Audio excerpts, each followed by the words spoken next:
Bismillahirrahmanirrahim. Assalamualaikum warahmatullahi wabarakatuh. Perkenalkan, nama saya Syarifah Rahma dengan NIM 1190824. Saya berasal dari kelas manajemen dakwah 4B. Di sini saya akan memenuhi tugas UAS perbandingan mazhab dengan menjawab 4 soal yang telah diajukan oleh dosen saya.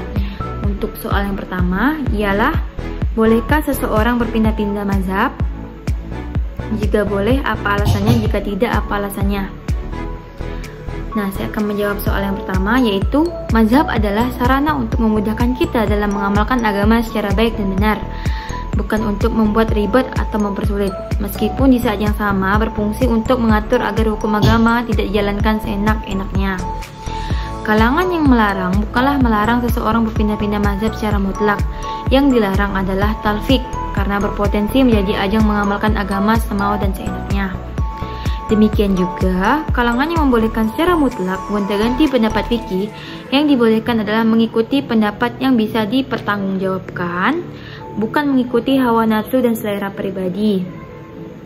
Jika kita bisa memahami tujuan dan maksud baik dua kubu tersebut, kita bisa memadukan keduanya dalam sebuah prinsip sederhana, yaitu sebaiknya memang bermazhab, tetapi jangan fanatik.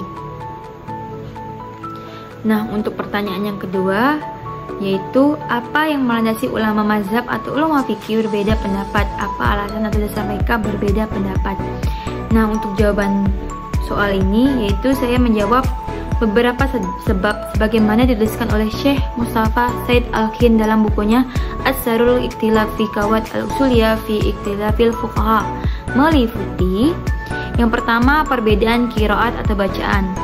Al-Quran diterima oleh para sahabat tidak dalam satu tipe qiraat saja, melainkan dalam berbagai bentuk qiraat. Nah, yang kedua, tidak mengetahui adanya hadis Nabi. Para sahabat berbeda intensitasnya dalam berinteraksi dengan Nabi Shallallahu Alaihi Wasallam, sehingga mereka berbeda dalam mengetahui hadis-hadisnya. Ada sahabat yang mengetahui banyak hadis, sebaliknya ada juga sahabat yang hanya mengetahui sedikit hadis. Perbedaan pengetahuan tentang hadis ini menyebabkan perbedaan pendapat ulama. Nah, yang ketiga, ragu-ragu akan kesahihan sebuah hadis. Para ulama tidak langsung mengamalkan hadis yang mereka dapatkan tanpa terlebih dahulu meneliti kesahihannya. Perbedaan dalam menghukumi kesahihan hadis menyebabkan perbedaan dalam hukum fikih.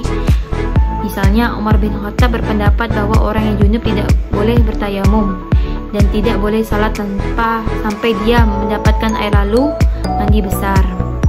Nah, itu untuk jawaban yang kedua. Nah, untuk soal yang ketiga, yaitu jelaskan perbedaan dari 4 mazhab tentang rukun wudhu.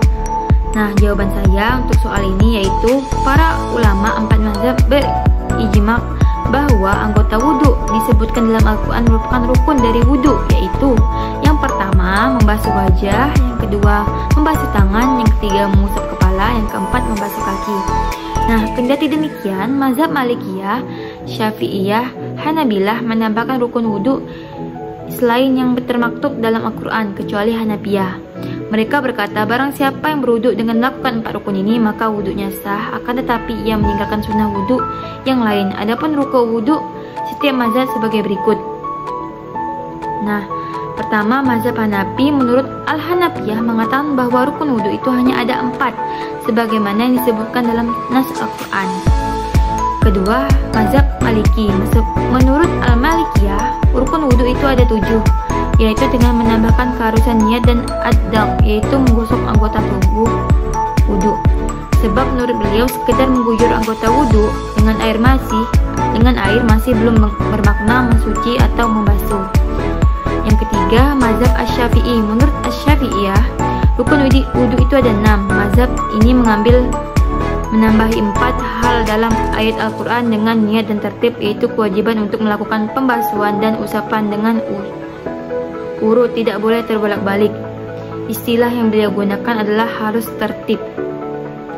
Nah, mazhab yang keempat yaitu mazhab Ambali. Menurut mazhab Al-Hanabilah, jumlah rukun wudhu ada 7 perkara, yaitu dengan menambahkan niat, tertib dan muawalat, yaitu berkesinambungan, maka tidak boleh terjadi jeda atau kesenjangan waktu ketika membasuh antara satu anggota dengan anggota wudhu yang lain, sehingga sampai membuat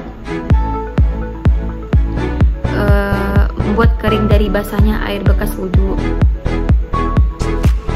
Lanjut ke pertanyaan yang nomor 4, yaitu apa pendapat Anda tentang orang yang menggunakan bismillah di awal surah Al-Fatihah dan dengan yang tidak membaca bismillah di awal surah Al-Fatihah? Apakah basmalah itu wajib dibaca atau tidak dalam surah Al-Fatihah? Nah, saya akan menjawab soal nomor 4, yaitu sebelum kita menguraikan hukum membaca basmalah, ada baiknya jika kita mengetahui terlebih dahulu hukum membaca surah Al-Fatihah di dalam sholat. Hukum membaca Al-Fatihah, mazhab Maliki, Syafi'i, dan Hambali sepakat bahwa hukum membaca surah Al-Fatihah di dalam setiap rakaat salat adalah fardu atau wajib, yang disebut juga sebagai rukun atau wajib sholat. Sementara mazhab Hanafi berpendapat bahwa membaca surah Al-Fatihah adalah wajib, bukan fardu. Yang difardukan adalah membaca ayat-ayat apapun dari Al-Quran.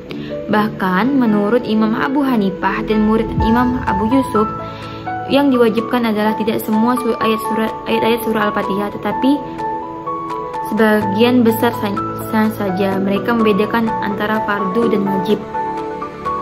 Fardu menurut mazhab Hanafi adalah hukum yang ditetapkan dari dalil qat'i, bersifat pasti dan tidak ada syubhat, ketidakjelasan di dalamnya. Sedangkan wajib adalah hukum yang ditetapkan dari dalil zani, bersifat dugaan yang terdapat syubhat di dalamnya. Meninggalkan fardu menyebabkan batal amal ibadah, sedangkan meninggalkan wajib tidak membatalkan amal ibadah. Nah, ketiga, mazhab menjadikan hadis di atas sebagai dalil kewajiban membaca surah Al-Fatihah, yaitu hadis Rasulullah yang bersabda, yang artinya tidak ada sholat yang sah bagi orang yang tidak membaca Al-Fatihah Alkitab. Nah, sementara menurut mazhab Hanafi, hadis tersebut menunjukkan kesempurnaan salat dengan membaca surah Al-Fatihah, bukan sahnya salat. Selain itu, hadis ini dinilai sebagai ahad, hadis yang diriwayatkan oleh 1, 2, atau 3 orang saja, dan tidak sampai mutawatir diriwayatkan banyak orang. Dalil berupa hadis ahad adalah zanni, yang artinya dugaan. Basmalah di dalam Al-Quran, ulama sepakat bahwa basmalah dalam surah An-Naml adalah ayat Quran Allah berfirman yang artinya, sesungguhnya surat itu berasal dari Sulaiman yang isinya berbunyi, dengan nama Allah yang maha pengasih lagi maha penyayang. Namun, para ulama berbeda pendapat dalam posisi basmalah di awal surat. Setidaknya ada 3 pendapat dalam hal ini. Pertama, Imam Abu Hanifah dan Imam Malik mengungkapkan bahwa basmalah bukan termasuk ayat dari surah Al-Fatihah dan surat-surat lainnya dalam Al-Quran. Para qari, orang yang ahli dalam ilmu qiraat Al-Quran, Madinah dan Basrah di masa lalu juga berpendapat demikian.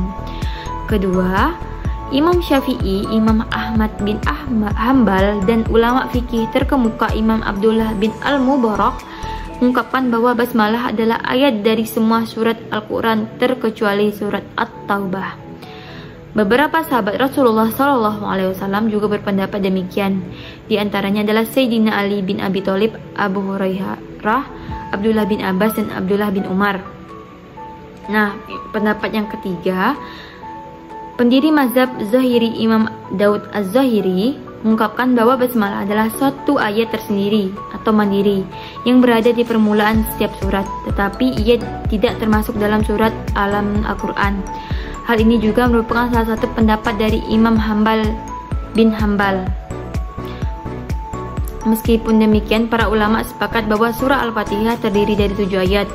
Menurut ulama yang berpendapat basmalah termasuk bagian ayat dari surah Al-Fatihah, maka basmalah merupakan ayat pertama, sedangkan menurut ulama menganggap basmalah bukan bagian dari ayat surah Al-Fatihah. Nah, sedangkan menurut mazhab Hanafi, Maliki, dan satu riwayat dari mazhab Hanbali menyatakan bahwa membaca basmalah di awal surah Al-Fatihah hukumnya tidak wajib, melainkan sunnah, karena basmalah bukan bagian dari surat Al-Fatihah. Jika tidak membacanya maka sholatnya sah dan tidak batal. Nah, mungkin itu jawaban dari soal nomor 4. Mohon maaf apabila ada kesalahan dalam membacanya. Terima kasih telah menonton video saya. Dan terima kasih kepada dosen perbanding mazhab yang telah menyampaikan materi dengan baik untuk semester ini. Saya tutup. Wabillahi taufiq wal hidayah. Wassalamualaikum warahmatullahi wabarakatuh.